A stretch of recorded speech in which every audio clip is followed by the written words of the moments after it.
When my friend Mark died at age 44, someone says, that's young to die. But what if he lived 4 lifetimes in one? It might not be too young. So here's whatever the span of your life turns out to be, here's what you want to fill it up with: experiences and the intensity of those experiences.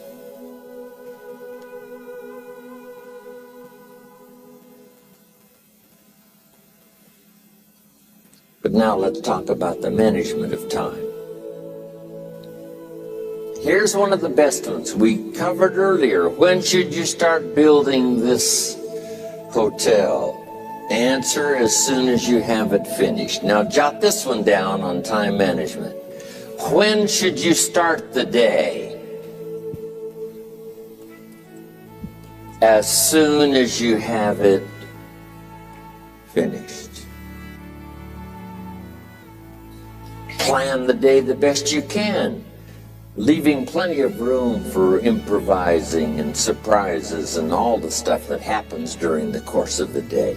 But if you've planned a good, productive day, now you start that day, you can't believe how much more valuable your time will be. Don't start the day until you have it finished. Now here's the next one. Don't start the week until you've had it finished. Now to lay out a week is a pretty good challenge. Next, don't start the month until you have it finished. The places to go and the people to see, and the productivity and the sales and the customers and the development and all the rest of what you want to accomplish during the course of 30 days. Don't start the month till it's finished. And then here's the big one. This is really challenging. Don't start the year until you have it finished. To the best of your ability, it can't be finished like minute by minute. But in terms of the sweep of what you want to accomplish in the year 2002, make sure that that's set and ready to go by the time January 1st rolls around. And it might get all upset, it might get torn up and you do a new one. You make so much progress the first 90 days that now you've multiplied it all by 2, by 3. Because that happened to me. I thought, wow, this is going to be a great year. By the time I'd finished the 3rd month, I'm rolling, I'm soaring. So many things are happening, I revised my whole year's plan. Okay. Now, jot this down. Approaches to the management of time. Here's the first one. Ignore the subject. I mean, that's good advice. Don't let anything overly bug you. Because remember now, you don't have to do anything. Someone says, well, I got to get a handle on my time. The answer is no, you don't. If you want to let it all go, you can let it all go. I mean, this is good advice. Somebody says, you ought, you ought, you ought. Jot this down. Ignore all the you oughts or you should. Only if they're giving general information. We should. It's better to say, if you're teaching, we should. Not you should, we should. Then you let me listen in without it being too confrontational. If everyone did this, see, that'd be great. And then you give a person a chance to choose to do it or not to do it. But when you start the you ought, now see if I don't, now see we got some tension and maybe some problems. So you oughts seem to always create problems. When you're talking to your kids, you say, no, if kids would do this, Not always saying if you did this, life would be better, but if kids did this, life would be better. It's like making a little talk and letting them listen in. And then it's a little less confrontational. It gives us a choice. In one of my seminars, here's what I teach. All life forms strive to the max of its potential except human beings.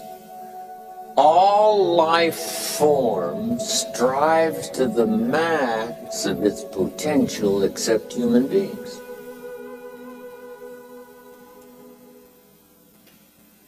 How tall will a tree grow? As tall as it possibly can. You never heard of a tree growing half as high as it could. No, trees don't grow half. A tree drives its roots as deep as it can, reaches as high as it can, produces every leaf it can, every fruit it possibly can. To the max. Every life form strives to the max, except human beings. Now, why not human beings? Jot this down. You've been given the dignity of choice. You're not a robot. You don't have to repeat this year the same as last year.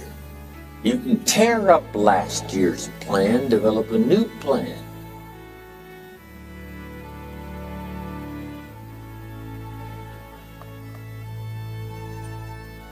So, the dignity of being a human being. Now, here's the choice on being a human being. To be part of all we were meant to be, or to be all. To strive for all, or half, or part, or some. The choice is up to you. To develop one skill or 10 skills. Someone says, well, I'd be happy with just one more language. Well, some say, hey, I'm going to learn 6 or 7. And this is all a matter of choice. And when someone says, no, you ought to learn 4, you got to resist all that. Because this is personal dignity.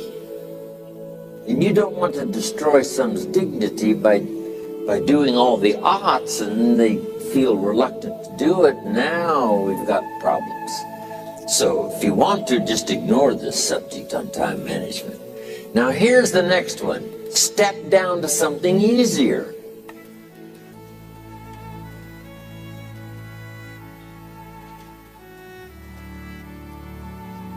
The guy's in sales and he says, oh, I want to own the company. Finally owns the company. Now he's got no time to play golf. He said, when I was in sales, I was making big money playing golf 3 days a week. Heck with this owning something. Heck with managing. My life was never my own after I started to manage. I'm going back to sales. See, this is the key. If you're getting too pressed, you might consider stepping down to something with a little easier time pressure. Little girl says to her mother, Daddy comes home, brings his briefcase and pats me on the head and says hello, disappears and works on his papers. How come my daddy doesn't play with me? And her mother said, look, your daddy loves you very much, but he's so busy at work, he can't get it all done, he has to bring it home. He loves you, but that's why he can't play with you. And the little girl said, why don't they just put him in a slower group?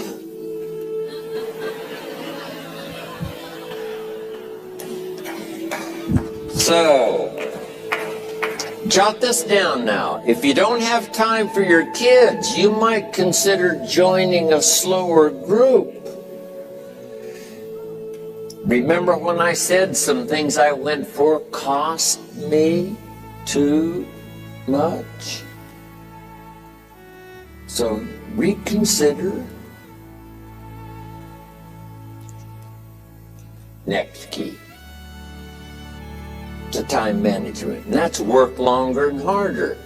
But see, there's a limit to that. I almost lost my health the first year. I went so crazy about personal development and achievement. I just went bonkers. You know, I told you I was skinny, but at the end of that first year, I was a walking shadow. And then it suddenly occurred to me, what if I got rich and too ill to spend it? I mean, that was a shocker.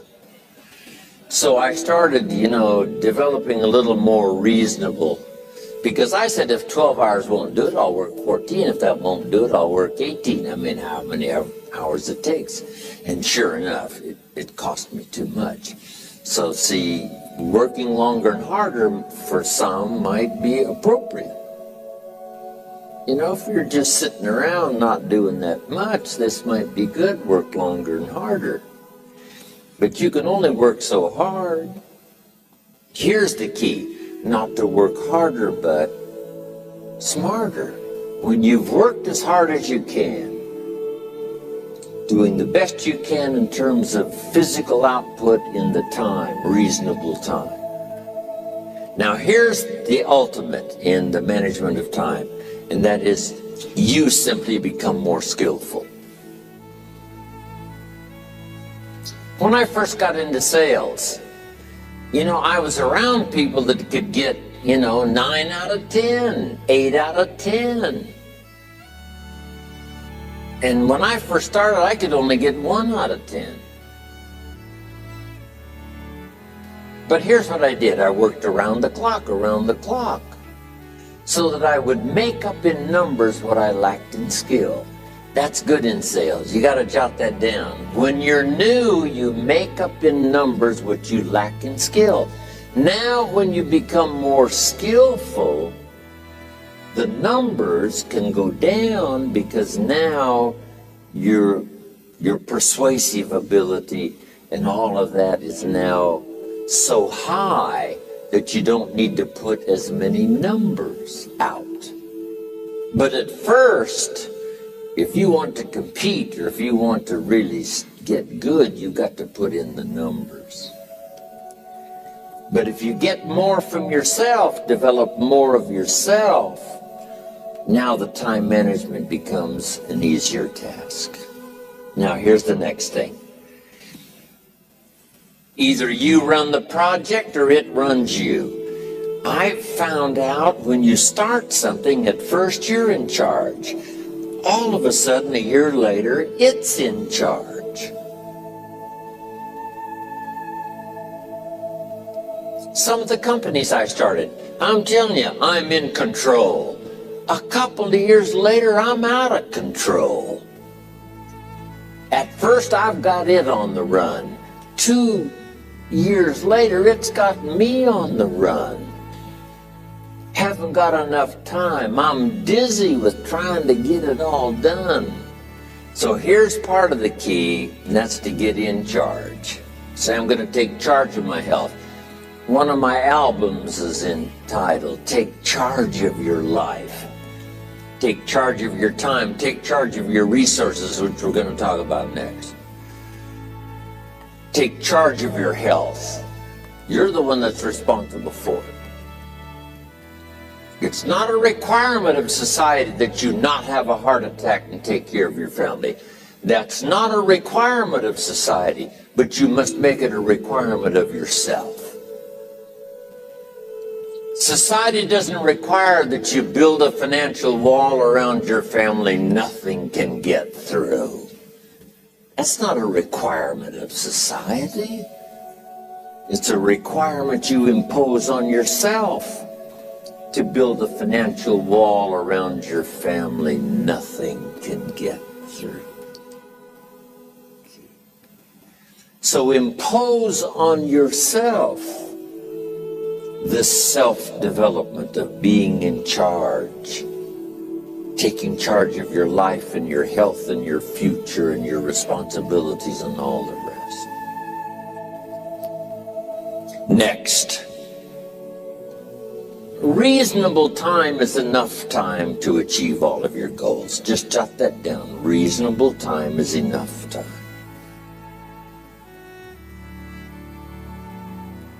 I had to learn that. Reasonable time is enough time.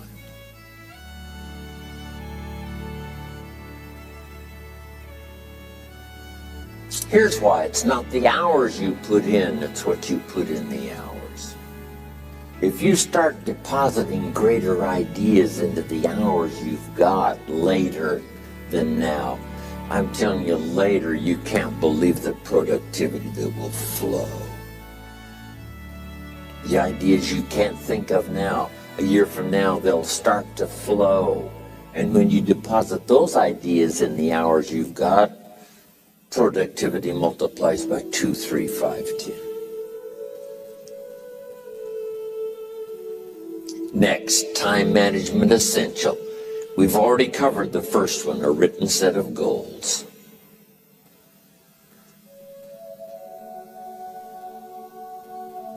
And then do priorities on your goals. What's important this week? What's important this month?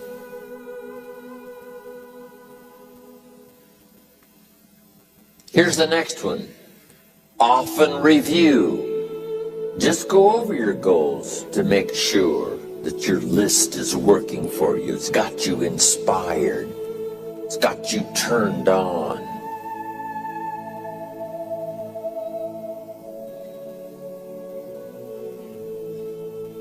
Somebody says, how come you're up so early? Say, if you were headed where I'm headed, you'd be up early too. If you were going to meet who I'm going to meet, you'd be up early. If it was going to stack up for you like it's stacking up for me, you'd be getting up early.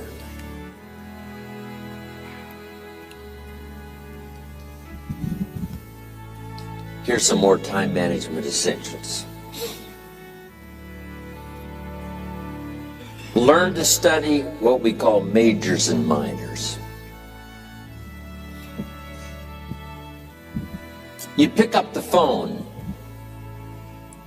Here's what you must say when you pick up the phone. Is this a major conversation or a minor conversation? If it's minor, a few pleasantries and you're done. If it's major, maybe you've got to make a few notes. So here's the next one. Important conversations, make an agenda before you make the call. Just jot down a little agenda. It's so easy now to just talk out of your head. Did you ever hear a conversation end like this? Let's see, there was something else. See, you don't look that swift. I can't think of it right now. I'll call you back. See, you look a little incompetent. Let's see, there was something. It escapes me right now. Really?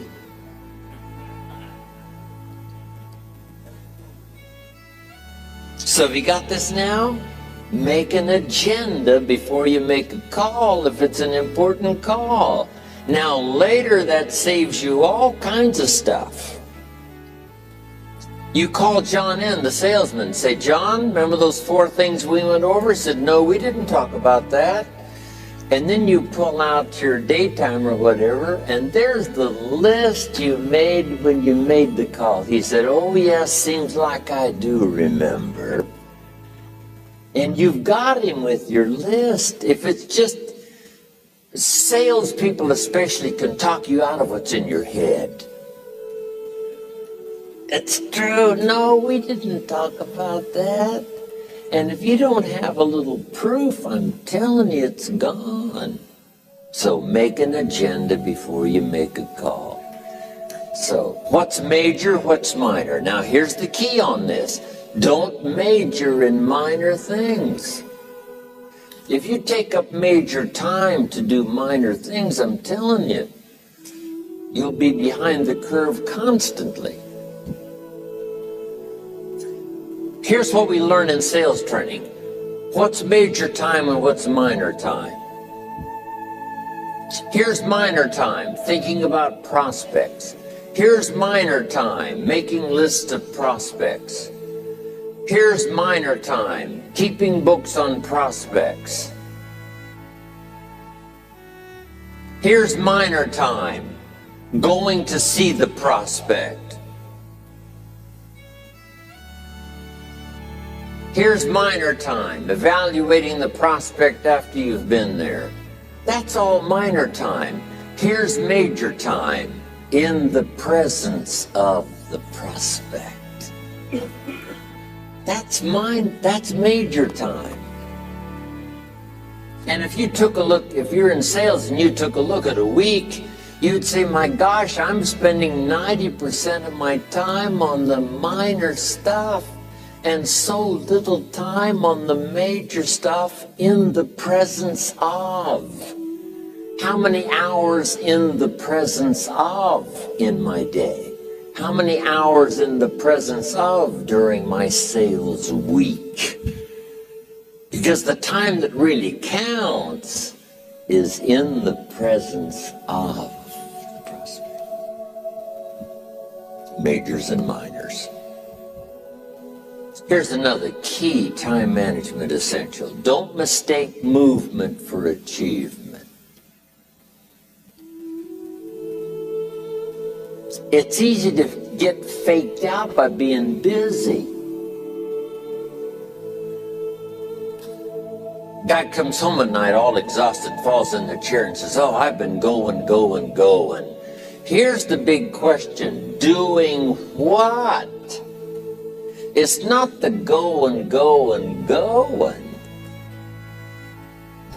Some people are going, and they're doing figure eights. Their progress is small.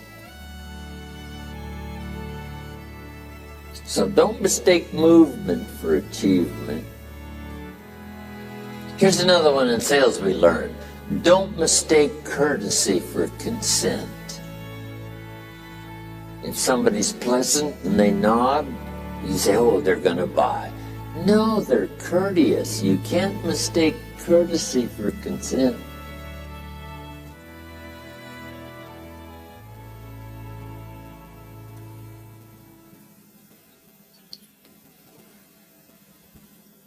Now here's a big one, concentration. I had to learn this. All those years ago, I'm in the shower trying to compose a letter. Found it turns out to be a strange letter.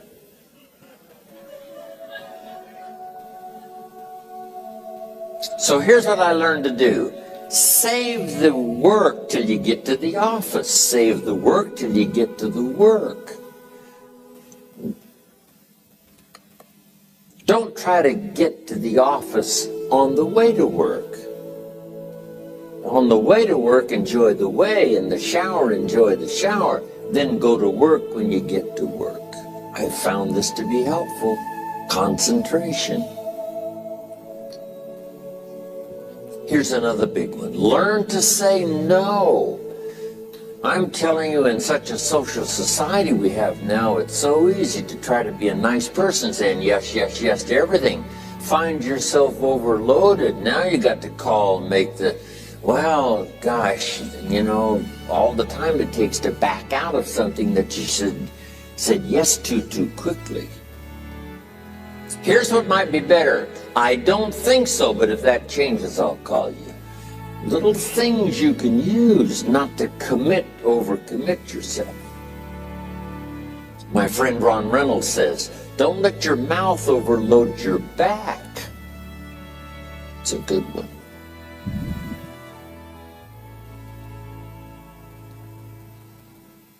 Now here's a big one on time management.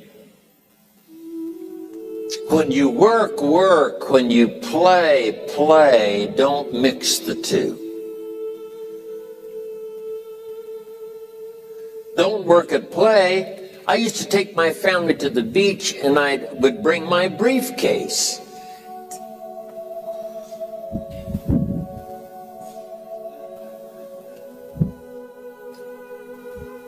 I learned not to do that. Or at the beach, I'm saying I should be at the office. I should be at the office. Now my family's upset Because I'm at the beach and I'm thinking office, office, office. Now when I'm at the office, I'm thinking what? I gotta get my family to the beach, the beach, the beach. So things are not going too well at the office because I'm thinking beach, and things are not going too well at the beach because I'm thinking office. Here's what I learned to do. At the beach, be at the beach. At the office, be at the office. When you work, work. When you play, play. Don't mix the two. Don't work at play. Now here's one of the most important ones. Don't play at work. Work is too serious. You don't want the reputation of being the office joker. It's not a good one. Yes, there's time for some pleasant stories. Yes, there's time for a little humor. Yes, best if it's a happy office, of course. But I'm telling you, you got to be serious about work, because you're parting with a piece of your life for the work you do. Your work costs you a piece of your life. Here's what it's called: serious business. Not grim, not unhappy, but serious. Key. Don't play at work. The old expression, I don't think we use it anymore, horse around at the office. Play around, play jokes, play tricks. No place, not at the workplace. At the beach, yes. At the bar, yes. Somewhere else, not work. You got to treat work with all due conservative passion, because it's leading you to your future. Here's another key phrase: all work is good. You may not like your job, but if it's the stepping stones to get you to where you want to go, you got to appreciate your job. You don't have to have a passion for your job. Here's the ultimate passion: a passion for incredible success in every department of my life. That's the passion. But don't look down on some menial job you have to do to finally get you to where you want to go. No job is menial. No job is every job is noble. Training life for pay, making a contribution to society. Next, analyze how you are. And if you have some weaknesses, if you doesn't seem like you can change, here's the key: get it covered. I used to keep promising myself I'd keep the books, keep the books, keep the books. Finally, I gave that up. And back then, it only took me an extra $50, $60 a month for some accountant to keep the books. I said, no, I'm going to save the $50. You can't believe what I started losing in productivity because I tried to save the $50. So the key is, a lot of the time you can stay like you are, but just make sure you get it covered. Okay.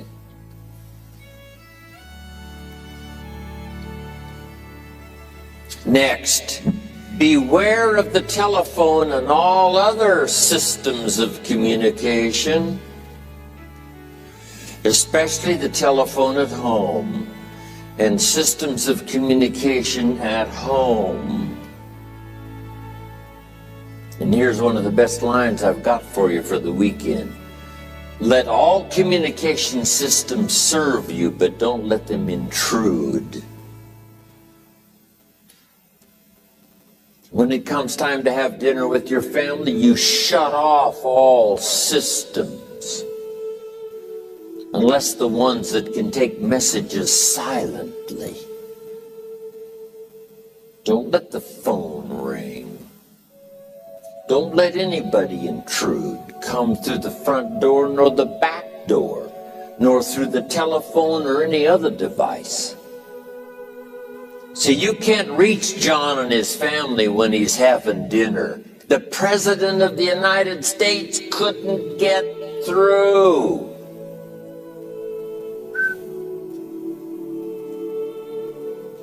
If you develop that kind of a reputation, father, mother, when we have dinner, when we're visiting and have this time with our family, nothing intrudes. So don't let these clever little devices keep intruding. You've got to have a place that's sacrosanct, it's valuable. You don't let anything in for that period of time. Okay. Isn't that good advice? Excellent advice. Here's the next one. Read all the books. You know, I've only got a few notes here on time management, but if you've got some particular challenges, you run a big organization, a big corporation, you've got some challenges, there's plenty of books. Now, here's what's next. Just be more alert to the things that might be stealing your time.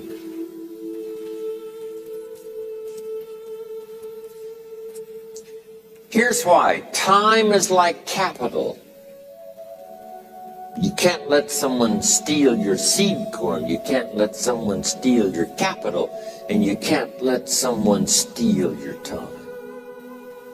You must designate your time. And some of the time that you designate, you must not let anyone steal. Casual time, you might let someone intrude and steal a little bit and take a little bit, but not serious time. Key. Next, one of the great time management savers is to learn to ask questions up front. Sometimes you talk to somebody for an hour, and then you ask questions and find out if you would have asked those questions up front, you could have saved yourself an hour.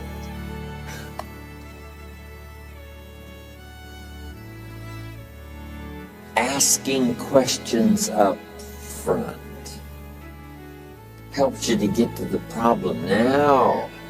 But if you just launch into some discourse, you might waste 30 minutes, waste an hour, when here's what you should have been talking about. After you finished an hour, you say, John, what's really the problem? He said, well, it's something personal. See, that's what you should have been talking about this whole hour. Key. Next, learn to think on paper. Now we're going to take a break. Some ways to think on paper. One, we've covered one. Solving problems. Take it out of your head and put it on paper. Another one is setting goals. Making these lists we've already started. Here's another good way to think on paper. It's a projects book. Each person you're working with and each project you're working on, get a loose leaf binder and a tab and some pieces of paper behind the tab and do a little continual summary of how it's going between you and that person and between you and that project. I call it a projects book. It is so useful to me.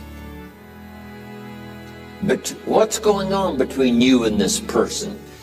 When you last got together, what did you talk about? And you got a few notes there. Here's what we talked about the last time we got together. Now when you get together again, you can review that so you'll know better what to talk about. When the president gets ready to travel and he's going to meet some important people, guess what they bring him? All these briefing books. Right? The last time you were with Khrushchev, Kennedy is informed. Here's what he said and here's what you said. Kennedy said, oh, that's valuable. I need to remember that. If a person is important, it's worth a little running account. You might even have a projects book for your children. Here's what's happening between me and my child. We've talked about this, and we've talked about this, and we've talked about this.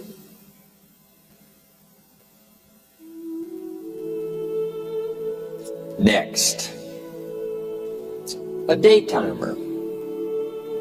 Keeping track of all of your appointments. You know, mine is all filled with, when to catch an airplane and when to do a seminar, when to sit down and have a conference, all the rest. Next is a game plan. If you've got a house and the insurance is going to come due and some other things are going to come due, you just put it on a spreadsheet and make sure it's taken care of. Key phrase, take things out of your head and put them on paper. And the key is to just experiment with different ways that helps you to do that.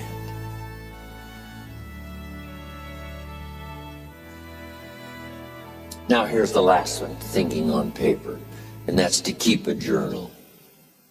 One of the things I'm known for around the world, have been now for 39, 40 years, is keeping a journal. Now my journal is not it's not necessarily it's not like a diary. It might be part diary. I'm flying over Ireland and I write down a few little things that impress me. Today I met this person. Wow, what an extraordinary event. Today I conducted this seminar in Rome. 1,000 people stood up and sang for me. I've got a little bit of a diary in there. But here's what primarily your journal is for: collecting good ideas. A journal is to collect good ideas on your health, good ideas for your business, good ideas for your future, good ideas for time management. Because I used to take notes on pieces of paper and torn off corners and backs of old envelopes and restaurant placemats. And I threw all this stuff in a drawer. It did not serve me well. I finally learned to get a bound copy, right? And just keep a journal, right? If I was here, had my journal, I'd be taking notes, right? These 2 days in my journal. Now, if you're caught without your journal, you just take the notes when you get back home. You put those notes in your journal, throw the paper away. Because we don't usually go through paper to review. But see, my journals now make up a significant part of my own library. My journals all reserved privately for my children and my grandchildren. Can you imagine what I've collected over the years? It's unbelievable. There are 3 treasures to leave behind. I think you've already got those notes, right? Here they are. Number 1, your pictures. Don't leave the event unrecorded. It takes only a fraction of a second to say, here's who I was with.